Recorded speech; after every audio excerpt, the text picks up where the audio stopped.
Hello everyone. So we're Team 26. Our project is called Timber Challenge. My name is Dan and this is my teammate Sean. So I'm located in Brisbane and Sean is in Singapore. So it's a very nice experience.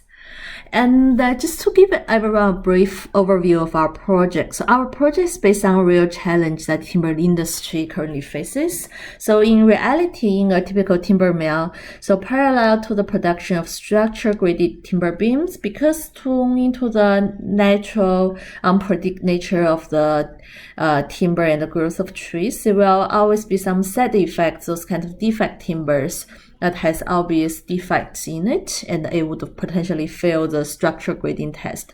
So instead of generating a lot of waste, there is a common practice that we're trying to automate with our project. So the practice is first of all, it normally will be a worker that look at all those timbers, and he will identify where the defect is, and he would then cut down all the defects and generate all those smaller pieces without defects from the full length timbers, and those smaller segments will later join together into a full length timber again with finger joints, so that they were able to fabricate and manufacture those kind of full length timbers made by smaller segments without the defects. So this is a process that we're trying to automate in our project. And in order to visualize it, we intended to create an interface, and that at least what we're trying to achieve currently, to simulate such process. And potentially all the algorithm we develop in this project could serve as a backend for some robotic controlled automatic process in the factory. In our project, there are two distinct phases. One is to cut down the segments, and the second is to join them together. So the first one is to defect detection and the timber processing, basically to cut down the timber. And this all those processes are mostly made possible in the class we developed called defect detection. So there are 4 steps in such process. Step 1 is image denoising, so it's to clean up the input image from raw image from the scanner. And the step 2 is also the image processing to undistort the image and remove background. And step 3 is to calculate the probability map of defects based on the input image to locate where the defects are. And step 4 is to cut the image based on the probability of the defect, to cut them into the smaller pieces without defect. And this is just a demonstration of each step. So the step 1 is image denoising. So because we're talking about very quick industrial graded scanning when the timber are popping through the timber mills. So the scans are always have this kind of defects and noise on them. For example, all those spikes in pixels on the edge that makes the edge quite zigzagging. And the algorithm we developed for this logic is that we will read through horizontally row by row, and once we find a pixel that are let's say not black, which is not the background pixel, and we will check its neighboring pixels to see if in its adjacent neighbors so there are background pixels. So if it's within a clearance of the neighbors, they are all timber pixels, it's safe to say this pixel is located in the inner region of the timber. It's not this kind of spiky noise on the edge. But if it's in its affinity neighbors, there are consistent amount of dark pixels, let's say background pixels, then it's safe to say that this pixel is a spike on the edge and should be translated into a dark background pixel instead of color pixel. So with this logic, we're able to clean up loops through other pixels on the image and fill out those spikes with the background colors, so that in order to remove all the noise on the edge. The second step is that we need to undistort them and remove the background. So because the timber is fit through the mill and it's constantly shifted around, so that it's common that those kind of raw images, even after denoising, they are distorted in a way.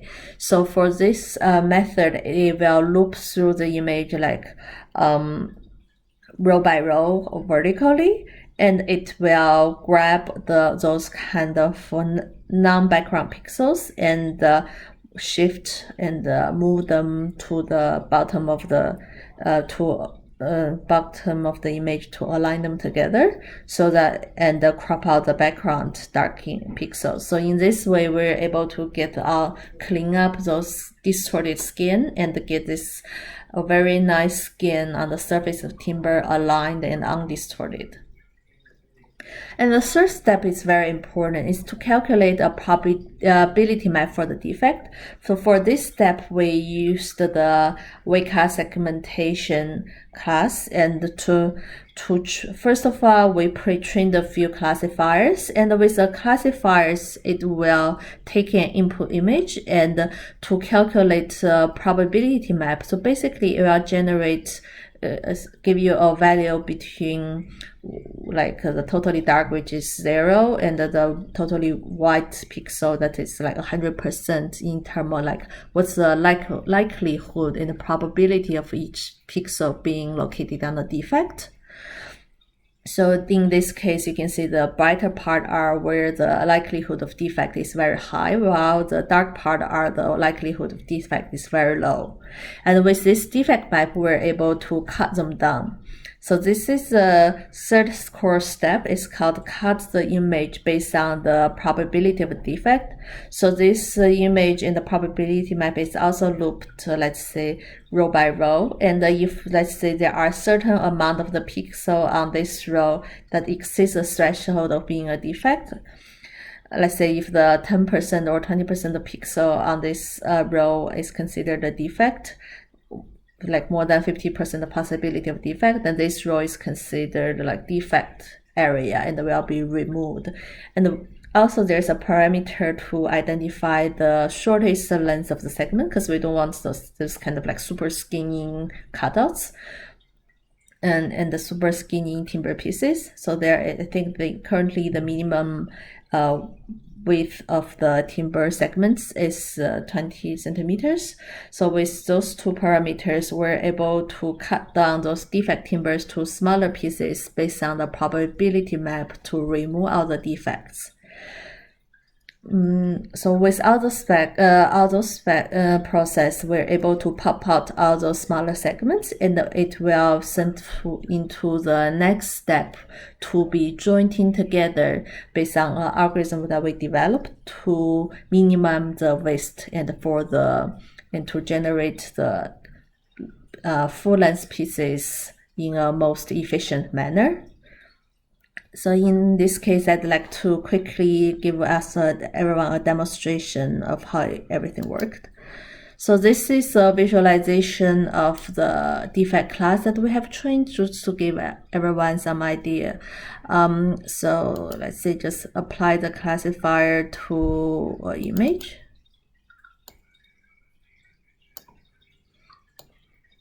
Just wait a moment.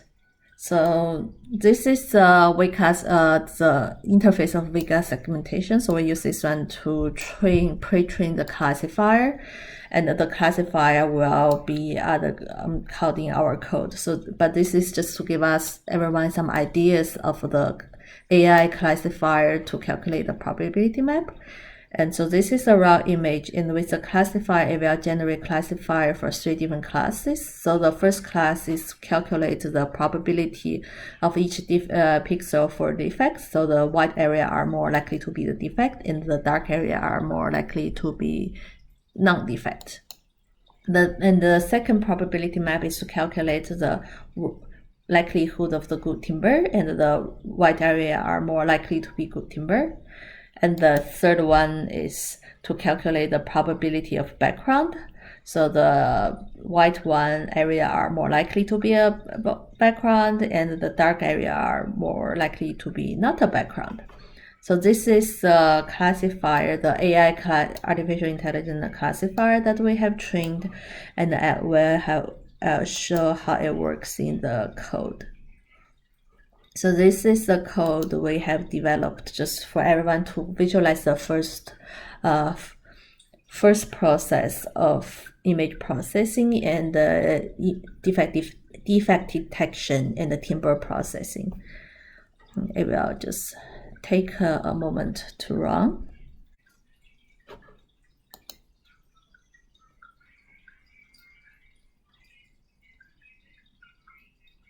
Okay, now it's coming. So this is embedded visualizer in this class. So it will show the stitch together the image of all the steps to give us some ideas what's going on in the background. So you can see the first one, so the first row is a raw image, and the second one is that we have removed the level of noise on the edge. And the third row is that is after undistortion and the background removal, and the fourth row is a probability map that we use to calculate where the defect is, and the fifth row will give you an idea of the pieces segments that are cut out from this longer piece to without defects. And also it will generate all those smaller pieces in individual image stock, so that those images will be fed through the next process to join them together.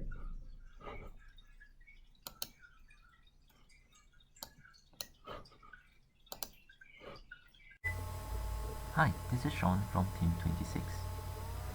Let's talk about timber combinations.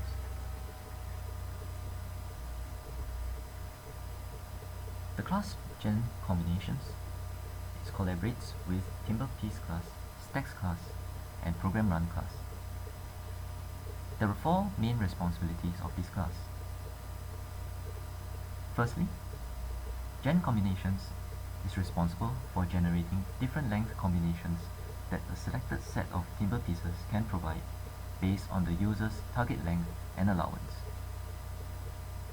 Secondly, Gen Combinations provide a proposed combination to the user by calculating which combination of lengths will give a total length that is closest to the user's specified target length. Gen Combinations will also keep track on the usage of the timber pieces from each set. When the next set comes, unused timber pieces from the previous set are added to the incoming set. Gen Combinations also monitor the amount of wastage that comes from the difference between the user's target length and the actual total length of the selected combination. This wastage may be the result of the total length being longer or shorter than the user's target length. Here is a demonstration of how Gen Combination works.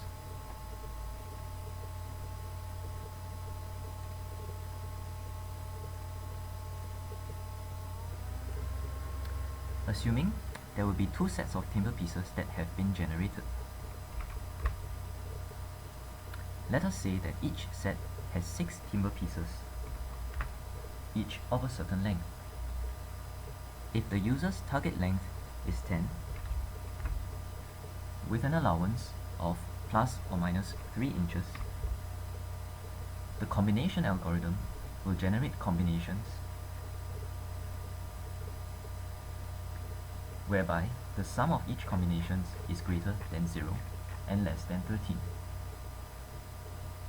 In this current demonstration, the class is programmed to automatically select the proposed combination for the user.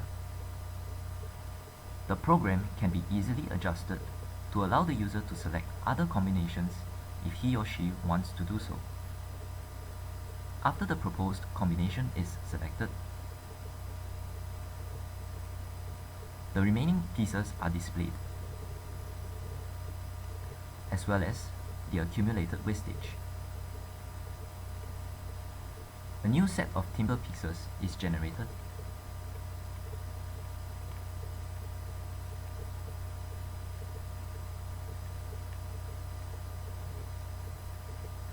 when there are no more suitable combinations in the set, or when there are no more pieces remaining to be used.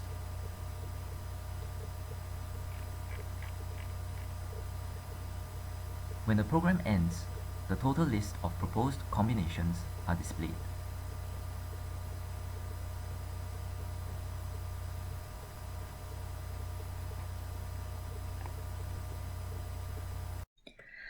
Okay, the last part, because we have already resolved all the background issues, and we used to have like non-graphic interface, but now we want to have a graphic interface to clearly show how the system works and easier to maneuver. So this is a graphic interface we're designing, and we're hoping to complete this one before the deadline. And so for this graphic interface, after loading out the AI models, it's ask you to get next timber, change classifier, or view complete set. And once you see, okay, let's get a timber. So we'll pop on in a timber piece, timber skin, and the first column will show like the background process, like how the timber pieces is cut. And the next one, well, so for example, this one is cut down into 2 pieces. They were not join together because they won't reach our target length, so there are no completed timber set. But let's say we get another timber, and we got another timber, they will cut down to more smaller segments, and because we already have those segments in our stock, so the smaller segments will join other segments in our stockpile and create some jointed pieces. And if you just get another piece, so those are the smaller segments in our stockpile, and on the right is the jointed timber. Okay, so get another piece, so now we're getting more and more. Yep, so in this case, it's in this interface, you can have a visualization of the jointed timbers like all together, and what are the leftover remaining in our stockpile, and what's happening in the background for processing of each individual timber piece. And there are another button, so if you click on get change classifier, so we have made a few different classifiers, so each has their like slightly different advantage in recognizing where the defects are. So if you found that it's not, the current classifier didn't meet your expectation for recognizing the defect, you can always try like different trained AI classifier to have like different kind of results. And the third button is called View Complete, where you can open the folder and see all the completed jointed piece to the fitted length. Okay, so thank you everyone. So this has been an amazing semester, difficult but amazing, and I hope to see everyone again virtually at least in the short future for semester 2. And thank you for all the professors and our TA. Thank you.